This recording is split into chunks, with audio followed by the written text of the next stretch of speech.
Comedy movies. Love them or hate them, they're usually either hit or miss.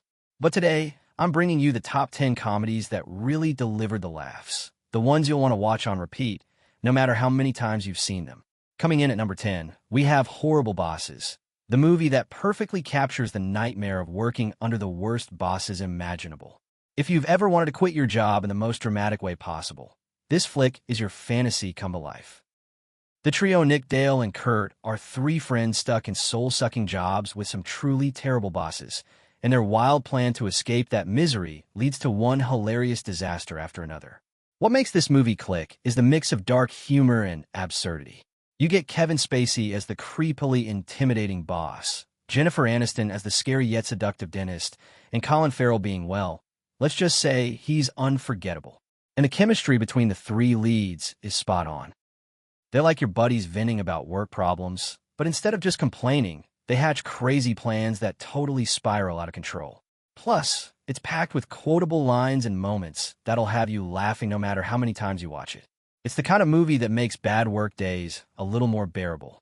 So if you've ever been stuck at a terrible job, or just love a comedy where the little guys take on the big bad bosses, Horrible Bosses is your cathartic go-to.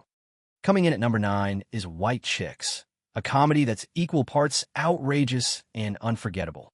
The story follows two street-smart FBI agents, Kevin and Marcus, who are assigned to protect the wealthy Wilson sisters, who are socialites targeted by a kidnapping plot.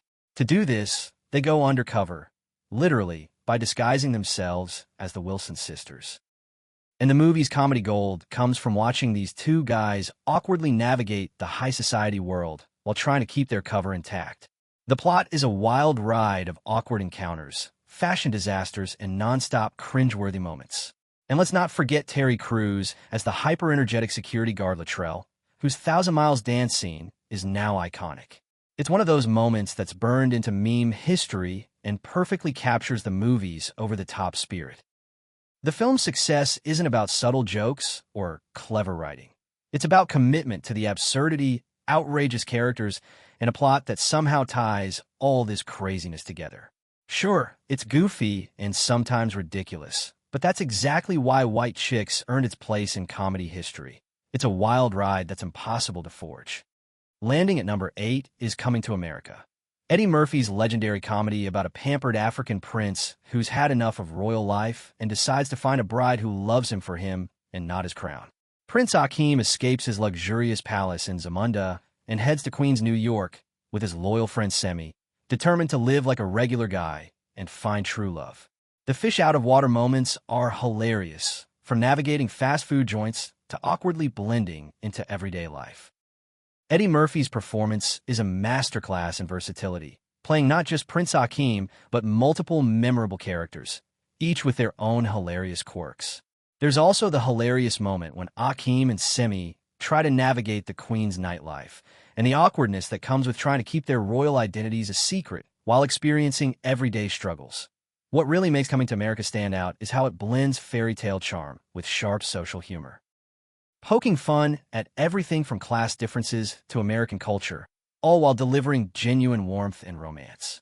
What really sets Coming to America apart is how it balances a fairy tale romance with sharp social humor, all wrapped in a story that still feels fresh and funny decades later. At number 7, we have Borat, a wild and fearless comedy that flipped the script on what a comedy movie could be.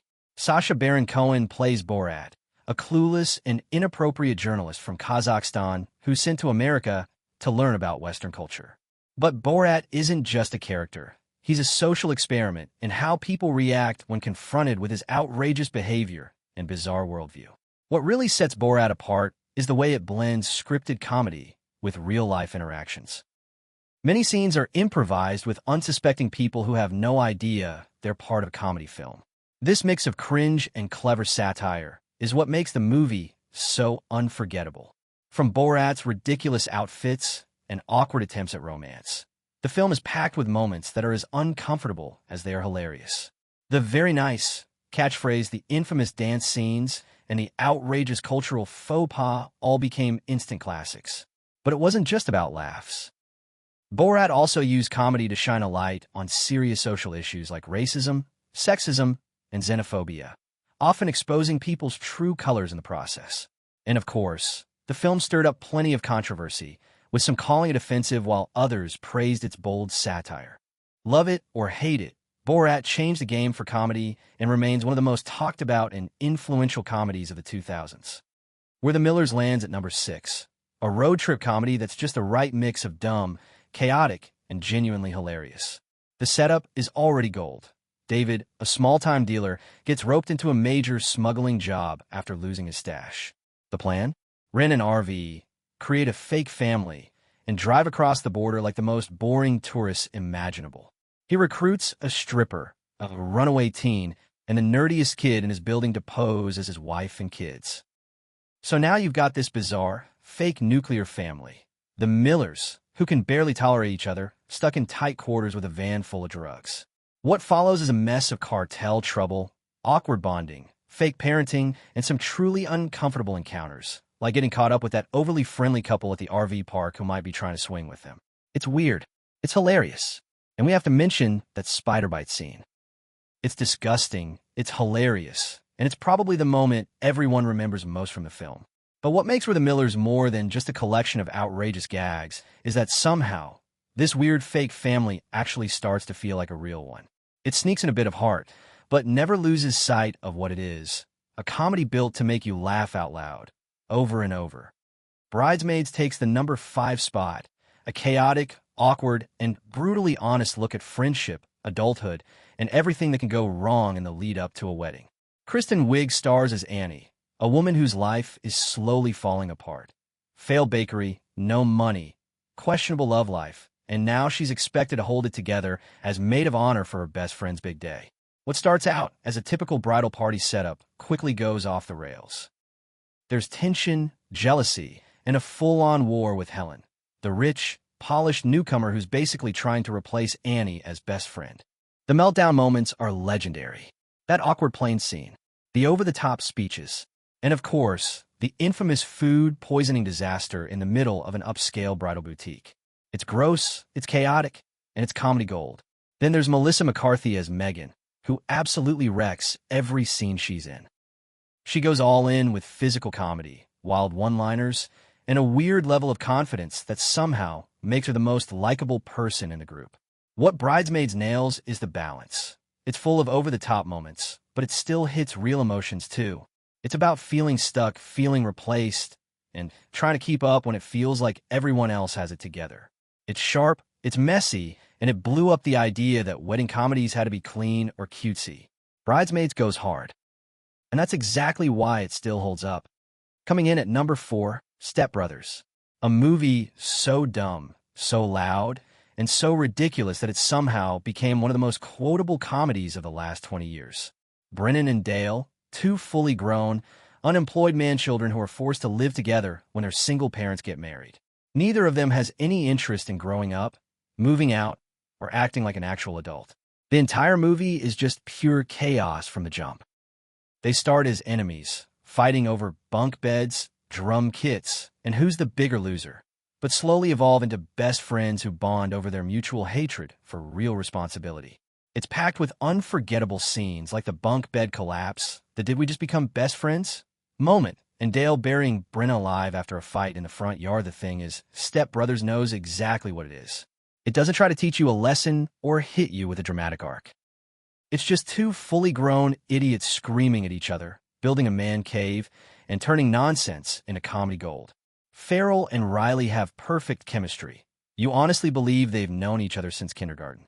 And the absurdity just keeps escalating to the point where you're not even sure if you're watching a satire or just witnessing 2 lunatics in their natural habitat.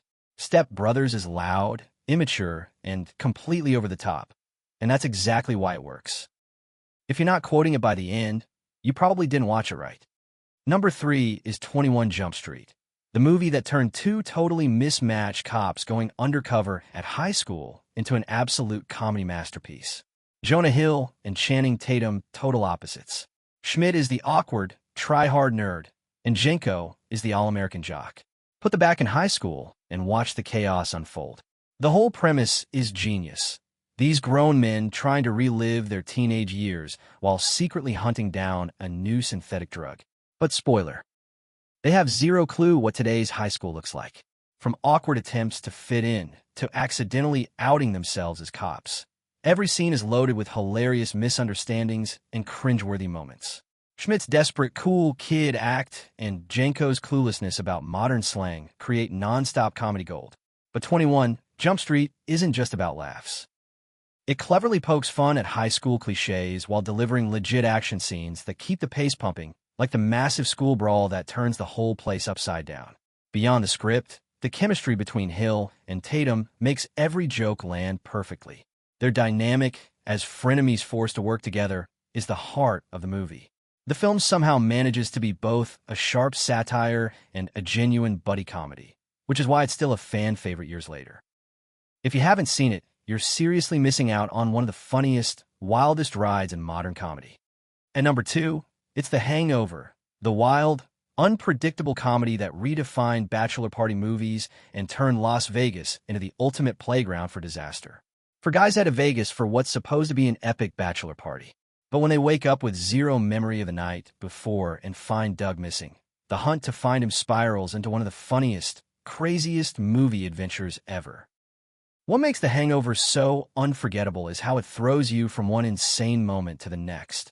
A tiger in the bathroom, a baby mysteriously in their hotel room, Mike Tyson's cameo, and a rooftop chase that's as chaotic as it is hilarious.